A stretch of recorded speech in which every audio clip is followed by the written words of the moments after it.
dawladda hoose ee magaalada Berbera ayaa maanta gubtay 100 tan oo raashin ah oo dhaafay waqtigii la isticmaali lahaa. Mas'uuliyiinta dawladda hoose sida xogayaha fulinta dawladda hoose iyo waaxda saxada dawladda hoose ayaa ka qayb galay munaasabadii lagu gubaayay raashinkaasi. xogayaha fulinta dawladda hoose ee Berbera Suhayb Maxamed Cali ayaa ka hadlay gubitaankii raashinkaasi waxaana uu tilmaamay in dawladda hoose ee magaalada Berbera ay tahay mid ku hawlan sidii ay bulshada uga badbaadin lahayd maciishada dhaaftay waqtigii la isticmaali lahaa taasi oo waxyeelaysa bulshada. waxaana uu tilmaamay in dawladda hoose bilihii ugu dambeeyay ay ku hawlanay sidii ay u gubi lahayd isla markaana ay bulshada uga fogeyn lahayd waxyaabaha dhacay.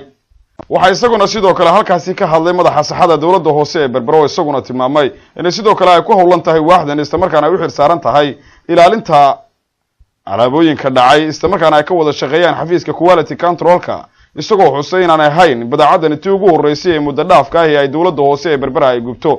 isagoo sidoo kalena tilmaamay in si weyn ay u shaqeynayaan isla markaana ay ku hawlan yihiin sidii ay wax uga qaban lahaayeen adeegyada ay u xirsaaran yihiin ee dhinaca bulshada. maahana markii ugu horeysay ee dawladda hoose ee magaalada Berbera ay gubto maciishado iyo qalab waqtigii loogu talagalay dhaafay.